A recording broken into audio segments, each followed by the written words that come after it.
Muy buenos días, muy buenas tardes o muy buenas noches. Mi nombre es José María y hoy venimos a tocarles un tema muy importante sobre lo que es la estructura de datos, la recursividad. USAP, la Universidad de San Pedro Sula. Estructura de datos, licenciado Juan Gabriel García. Recursividad. Recursión es una técnica de programación en la cual un método puede llamarse a sí mismo. La recursión es muy interesante y una técnica efectiva en programación ya que puede introducir algoritmos cortos y eficientes. Algo es recursivo si se define en términos de sí mismo, cuando para definir se hace mención a sí mismo. O sea que el objeto se llama a sí mismo de por sí.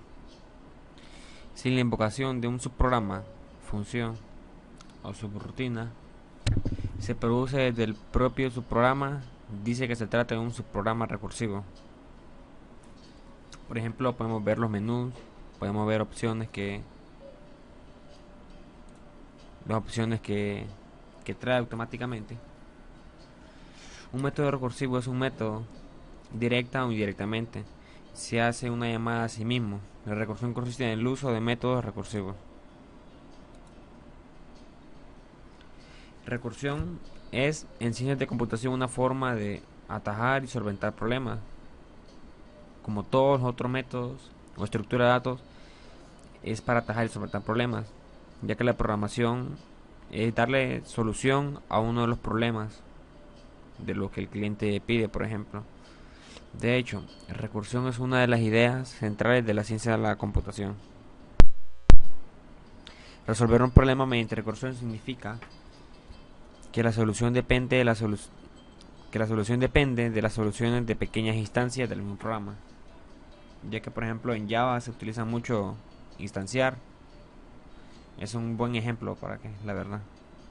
La mayoría de lenguajes de programación dan soporte a la recursión, permitiendo a una función llamarse a sí misma desde el texto de programa. O sea que uno escribiendo el código también puede comenzar a hacer la llamada. Hay lenguajes de programación imperativos, definen la estructura de loops como while y for, que son usadas para realizar tareas repetitivas. Algunos lenguajes de programación funcionales no defienden estructuras de loops, sino que posibilitan la recursión llamando el código de forma repetitiva. Como podemos ver, tenemos dos ciclos que son los prácticamente son los más usados, podemos decir, son los más usados. Por ejemplo, el while y el for son muy similares, la verdad, pero el while termina hasta que se cumpla una condición. Él va a comenzar repitiéndose hasta que la condición se cumpla. Y la diferencia es que con el for uno pone inicio y pone final. Esa es la diferencia entre el while y el for, pero la verdad son dos estructuras repetitivas muy usables. La teoría de la computabilidad ha demostrado que estos dos equipos de lenguajes son matemáticamente equivalentes, es decir, que se pueden resolver los mismos tipos de problemas, aunque los lenguajes funcionales carezcan de típicas estructuras como while y for. O sea que podemos hacer estructuras repetitivas sin esas dos estructuras. Ejemplo de subrutinas definidas recursivamente. Factorial. Factorial es una de las más reconocidas que hay. Un ejemplo clásico de una subrutina recursiva es la función usada para calcular el factorial de un entero. Por ejemplo, tenemos un pseudocódigo aquí. Dice fact n. Si n es igual a 0, va a ser igual a 1. Si n es mayor que 0, va a ser n por factor por el producto de n menos 1. Por ejemplo, vemos el pseudocódigo recursivo. Vamos a ver la función.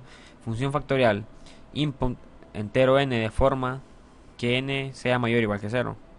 Output n por n menos 1 por n menos 2 por y así sucesivamente. Si n es 0, retorna en 1. Si no, retorna por n factorial n menos 1 y termina el factorial. Ese es uno de las subrutinas definidas recursivamente. Una de las más usadas, un ejemplo clásico, la verdad.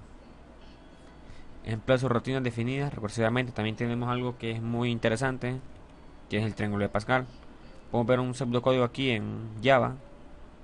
Vamos a ver que declaramos la variable con que es entera, también la n y la m que es entera. Por ejemplo, miremos, si n va a ser igual que 0 y n va a ser igual que m, tenemos ahí una comparación. Entonces, si esa condición se cumple, retorna 1. Si no, retorna y com va a ser n-1, m-1 más com n-1 pleca, perdón, coma m. Y ahí punto coma y se cierra la llave. Y así se va a ir formando el triángulo de Pascal. Desventajas de la recursividad. Podría ser menos eficiente. Es una de las grandes ventajas de la recursividad. Sobrecarga asociada con las llamadas a su algoritmo. Una simple llamada puede generar un gran número de llamadas recursivas. Una pregunta. ¿La claridad compensa la sobrecarga? El valor de la recursividad reside en el hecho que se puede usar para resolver problemas sin fácil solución iterativa. Problemas sin fácil solución iterativa. La ineficiencia inherente a algunos algoritmos recursivos. Esas son las desventajas de la recursividad. Ahora vamos a ver las ventajas de la recursividad. Ventajas de la recursión ya conocidas son las tres ventajas que se utilizan con eso. Por ejemplo, uno puede dar soluciones simples y claras al momento de la recursividad, porque automáticamente se llama a sí misma. Soluciones elegantes, pues podemos poner algo bonito. Soluciones a problemas complejos. Hay veces que en códigos nos, son tan complejos que lo hacemos largo y nos da mucho código por escribir. Entonces con la recursividad podemos llamarle el código a sí mismo y nos libramos de hacerlos complejos. Bueno, esta ha sido toda mi presentación. Espero que hayan tomado una pequeña imagen de lo que es la recursividad. Recordemos que la recursividad es una técnica de programación en la cual el método puede llamarse a sí mismo. Que pasen un lindo día o una linda noche. Como repito, mi nombre es José María Posadas y fue un honor haberles explicado un poco sobre la recursividad.